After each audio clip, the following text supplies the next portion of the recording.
नमस्कार दोस्तों, स्वागत है आपका मेरे चैनल देव दीक्षित सॉन्ग्स पर। बहुत दिनों के बाद मुलाकात हो रही है आप लोगों से। फिर से आपके लिए एक टॉपिक है मध्य प्रदेश लोक सेवा आयोग मुख्य परीक्षा के लिए क्या भारतीय राजनीति में वर्ग की भूमिका। हमने जाति और भाषा की भूमिका देख ली है, अब हम क्या देख रहे हैं, वर्ग की भूमिका। ये मेंस का टॉपिक है। इससे पहले कि मैं आपको इसकी राजनीति में इसका क्या क्या प्रभाव पड़ेगा भारतीय राजनीति में, तो आपको दो चीज क्लियर कर दूंगा। वर्ग का मतलब क्या और इसकी अगर परिभाषा आ जाए 3 नंबर पर हम क्या लिख सकते हैं। तो वर्ग मतलब क्या, एक छोटी सी परिभाषा मैंने हमेशा की तरह आपके लिए बना दी है, जिससे आप उसको याद कर लें और जाके सीधा लिख पाए। आपको परिभाषा बनाने में लगने वाला समय आपका क्या हो जाए, बच जाए। वर्ग लोगों का एक ऐसा समूह होता है जो किसी विशेष गुण या योग्यता के कारण बाकी समाज से अलग होता है। ये क्या है, ये कुछ लोगों का समूह है जो किसी विशेष गुण या योग्यता के कारण बाकी समाज से अलग दिखता है। ये योग्यता या गुण क्या हो सकती है, जाति हो सकती है, ये उनकी भाषा हो सकती है, ये उनकी कोई योग्यता, जैसे बढ़ई, लकड़ी का काम करने वाले बढ़ई होते हैं, ईंट गिट्टी का काम करने वाले मिस्त्री होते हैं, लोहे का काम करने वाला अलग, वेल्डिंग करने वाला अलग, ये तमाम तरह के लोग होते हैं। कोई ये योग्यता, टीचर होते हैं तो मतलब पढ़ाने वाले लोग टीचर होते हैं, सरकारी नौकरी का एक अलग ग्रुप बन जाता है। और एक गुण और होता है जिसको बोलते हैं आर्थिक स्थिति, अमीर हो सकता है, गरीब हो सकता है, मध्यम परिवार का हो सकता है। तो ये इसकी विशेष परिभाषा हम लोगों ने बना ली। चलिए इसमें एक और बात देखते हैं कि भारतीय समाज में 4 तरह के वर्ण पाए जाते हैं जो कि हमारे वैदिक काल से चले आ रहे हैं। कैसे, ब्राह्मण, क्षत्रिय, वैश्य और शूद्र। तो ये भी कहीं ना कहीं वर्ग का निर्माण कर रहे हैं, क्योंकि ब्राह्मण, सभी लोग ब्राह्मण बन के ब्राह्मण वर्ग बन जाता है, क्षत्रिय वर्ण बन, वैश्य और शूद्र बन जाता है। दूसरा, जो कार्ल मार्क्स ने एक नई थ्योरी दी थी कि समाज में 3 तरह के लोग पाए जाते हैं। कौन कौन से, अमीर, मध्यम वर्गीय और गरीब, जिनको वो बोलता था कुलीन, बुर्जुआ और सर्वहारा वर्ग। बुर्जुआ वर्ग क्या होता है, पढ़े लिखे मध्यम वर्गीय परिवार। तो ये वर्ग की 2 कैटेगरी हम समझ सकते हैं, कैसी, ब्राह्मण, क्षत्रिय, वैश्य और शूद्र। और एक होता है अमीर, मध्यम वर्गीय और गरीब। ये दोनों ही भारत में पाए जा रहे हैं। आपने देखा होगा अमीर लोग भी हैं, गरीब लोग भी हैं, ब्राह्मण भी हैं, क्षत्रिय, वैश्य, शूद्र, चारों हैं। और कई बार तो ऐसा होता है कि ब्राह्मण जो है वो अमीर भी हो सकता है, मध्य वर्गीय भी हो सकता है, गरीब भी हो सकता है, जैसा कि होता है। और ये भी हो सकता है अमीर आदमी ब्राह्मण भी हो सकता है, क्षत्रिय भी हो सकता है, वैश्य भी हो सकता है, शूद्र भी हो सकता है। मतलब कहीं ना कहीं ये आपस में एक दूसरे से मिले हुए हैं और पूरा इन्हीं लोगों से अमीरी गरीबी करके समाज भारतीय बना हुआ है। तो ये तो हुआ वर्ग। असल मुद्दा जो है वो ये है कि हमको ये देखना है कि इन वर्गों का भारतीय राजनीति पर क्या प्रभाव पड़ता है। चलो थोड़ी देर के लिए मान ले रहे हैं, एक कोई वर्ग विशेष है, किसी क्षेत्र विशेष में रहता है। क्षेत्र विशेष में रहने से तात्पर्य यह है कि अब वहां पर एमएलए या एमपी यानी विधायक या सांसद या जिला पंचायत सीईओ, जनपद पंचायत अध्यक्ष या किसी के भी लिए, सॉरी, जिला पंचायत सीईओ की जगह जिला पंचायत अध्यक्ष बोलना चाह रहा था, इसके लिए कोई उम्मीदवार खड़ा करना है किसी पार्टी को। तो पार्टी सबसे पहले क्या देखेगी, पार्टी सबसे पहले ये देखेगी कि उस क्षेत्र विशेष में किस जाति वर्ग के लोग बहुलता से रहते हैं, जिनकी संख्या अधिक है। तो पार्टी ये देखेगी जिस जनसंख्या के लोग या जिस वर्ग के लोग ज्यादा वहां पे होंगे, उन्हीं में से किसी को उम्मीदवार बनाना पसंद करेगी। क्यों, क्योंकि अगर उन्हीं में से किसी को उम्मीदवार बनाएगी तो उसके जीतने के चांसेस क्या हो जाएंगे, बढ़ जाएंगे। तो कहीं ना कहीं हम ये बोल सकते हैं कि भारतीय राजनीति का भारतीय राजनीति पर वर्ग का ये प्रभाव पड़ता है कि उम्मीदवार का चयन वर्ग विशेष को देख के किया जाता है। तो कहीं ना कहीं वर्ग उम्मीदवार के चयन में एक बहुत बड़ी भूमिका निभा रहा है और ये उम्मीदवार भारतीय राजनीति का हिस्सा है। दूसरा, वर्गगत प्रचार प्रसार।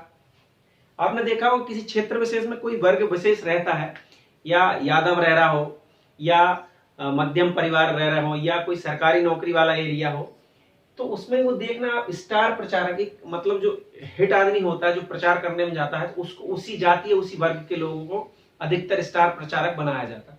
दूसरा ये वर्गगत मुद्दे, जैसे मान लो ओबीसी बहुल क्षेत्र है तो ओबीसी के आरक्षण को लेके बातें की जाएंगी, ओबीसी के आरक्षण को लेके प्रचार प्रसार किया जाएगा ताकि वो लोग क्या करें, वोट दें। तो कहीं ना कहीं ये चीज क्या कर रही है, भारतीय राजनीति को प्रभावित कर रही है। जैसे अभी आपने देखा था राजस्थान में जाट रिजर्वेशन को लेके, जाट आरक्षण को लेके काफी मुद्दा बन गया था और वहां के काफी फेमस जाट नेता भी, गुजर नेता भी, जिनका नाम मैं बोलना नहीं चाहूंगा, वो भी चुनाव लड़े थे और हार भी गए हैं। अब आप समझ गए होंगे वो कहीं ना कहीं ओबीसी या जाट रिजर्वेशन से रिलेटेड मुद्दा था। दल का गठन। भारतीय राजनीति में 2-3 तरह के दल हो, एक राष्ट्रीय दल होता है और एक क्षेत्रीय दल होता है। राष्ट्रीय दल जो मतलब पूरे देश में जिसके प्रत्याशी लड़ते हैं, काफी हद तक जीत जाते हैं, जैसे अभी वर्तमान में बीजेपी कांग्रेस है।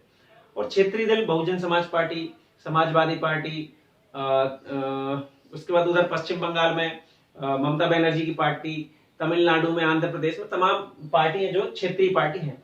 तो ये क्षेत्रीय पार्टी हैं, आपने गौर किया होगा ये पार्टी कैसे जन्म ली या इनका उद्भव कैसे हुआ, ये बनी कैसे। तो कहीं ना कहीं आपने देखा होगा बहुजन समाज पार्टी एक दल विशेष को या वर्ग विशेष के लोगों को अपन में शामिल करके क्या हुई, बनी। उसके मुखिया भी उसी दल के रहे या उसी वर्ग के रहे और उसके वोटर भी अधिकतर उसी वर्ग के रहे। आपने देखा होगा समाजवादी पार्टी, अखिलेश यादव अभी जिसके बड़े नेता हैं, वो भी क्या है, कहीं ना कहीं एक वर्ग विशेष के या जाति विशेष के ऊपर बनी। तो कहीं ना कहीं पार्टियों का गठन भी हो रहा है। ये बसपा और समाजवादी पार्टी है, ये दोनों ही पार्टी इस वाले ग्रुप से आए, मध्यम ब्राह्मण, क्षत्रिय, वैश्य और शूद्र वाले में। एक में यादव है, एक में शूद्र लोग हैं, ठीक है। और दूसरी पार्टी आपने देखा होगा मार्क्सवादी, कम्युनिस्ट मार्क्सवादी पार्टी, वो पार्टी किससे रिलेटेड है, वो जाति से रिलेटेड नहीं है, वो वर्ग विशेष से रिलेटेड, जिसको हम बोलते हैं सर्वहारा वर्ग यानी गरीब वर्ग, यानी गरीब वर्गों का जो सपोर्ट करेगा उस पार्टी का नाम क्या बना के रखा उन्होंने, मार्क्सवादी पार्टी। और ये गरीब लोग या सर्वहारा वर्ग क्या कर रहे हैं, मार्क्सवादी को सपोर्ट भी कर रहे हैं और ये इस टाइप से क्षेत्रीय पार्टी बन गई। तो कहीं ना कहीं दल का गठन भी भारत में वर्ग विशेष के आधार पर हो रहा है। अच्छा, और देखते हैं वर्ग क्या है, वोट बैंक का काम भी कर रहे हैं। तो वोट तो मेन काम क्या है, राजनीति का मेन काम क्या है, वोट एकत्रित करना और अपनी पार्टी के उम्मीदवार को जिताना। अच्छा, अपनी पार्टी के उम्मीदवार को जिता के क्या होगा, उनकी सरकार बनेगी। सरकार बनेगी तो उनको लाभ मिलेगा, अपना मतलब जो वर्चस्व है, अपनी पार्टी का जो वर्चस्व है पूरे देश में फैलाना चाहेंगे। तो कहीं ना कहीं ये लोग क्या करते हैं, जिस वर्ग विशेष के लोग रहते हैं उस वर्ग विशेष को भड़काने का प्रयास करते हैं या बढ़ावा या उसके बारे में घोषणा करने का प्रयास करते हैं और उसकी वोट को पाने के लिए वोट बैंक की राजनीति भी ये लोग करते हैं। तो कहीं ना कहीं उस वोट बैंक की राजनीति से क्या होता है कि उस वर्ग विशेष का उत्थान भी होता है और वर्ग विशेष के ऊपर प्रभाव पड़ता है। तो ये कहीं ना कहीं डायरेक्टली भारतीय राजनीति को प्रभावित करने के प्रभाव थे। क्या क्या, उम्मीदवार का चयन, वर्गगत प्रचार प्रसार, दल का गठन और वोट बैंक की राजनीति। अब क्या हम केवल इतना ही पढ़े पीएससी में कि भारतीय राजनीति में वर्ग की भूमिका, इतने से काम चल जाएगा? नहीं। अब वो केवल इतना पूछ रहा है, पर क्वेश्चन में ये भी पूछ सकता है कि वर्ग की भूमिका या वर्ग की भूमिका से होने वाले नुकसान या फायदे। तो हम छोटा छोटा उसको भी देख ले रहे हैं, फायदे नुकसान क्या होंगे। आप अनुमान लगाओ वर्ग से मतलब ज्यादा फायदे होंगे कि नुकसान होंगे। तो भारतीय संविधान जो है उसमें एक मूल भावना उसकी ये है कि किसी भी आधार पे भारत में भेदभाव ना किया जाए। तो कहीं ना कहीं अगर वर्ग के आधार पर भेदभाव किया जाएगा तो संविधान की मूल भावना के विपरीत है। तो जब कोई भी चीज जो संविधान की मूल भावना के विपरीत जाएगी तो कहीं ना कहीं वह क्या कर रही है, वह नुकसान ज्यादा कर रही है, फायदा कम कर रही है। तो नुकसान कैसे, विकास के मुद्दों से भटकाव, हाशिए पे विकास का चले जाना।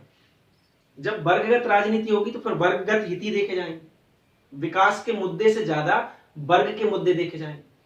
वर्ग को क्या चाहिए, वर्ग विशेष क्या फायदा होना चाहिए, क्या नुकसान होना चाहिए, वो देखा जाएगा, ना कि ये देखा जाएगा कि विकास कैसे हो सकता। सड़क, पानी और मूलभूत सुविधाओं की जगह वर्ग विशेष की सुविधा पर ध्यान दिया जाएगा, जो कि क्या है, पॉलिटिक्स या राजनीति का मुख्य भाग होता है, जिसका बोलते हैं विकास। उससे भटकाव होगा। दूसरा, अन्य वर्ग से पक्षपात। अन्य वर्ग से पक्षपात से मतलब ये है कि कोई वर्ग विशेष अगर जीतकर, किसी क्षेत्र विशेष से कोई वर्ग विशेष का उम्मीदवार जीतकर आ जाता है पॉलिटिक्स में, तो वो केवल अपने वर्ग की बात करेगा, अपने वर्ग को फायदा पहुंचाने के लिए प्रयास करेगा और बाकी जितने वर्ग वहां पर रह रहे हैं या वहां पर निवास कर रहे हैं उनके हित को अनदेखा किया जाएगा।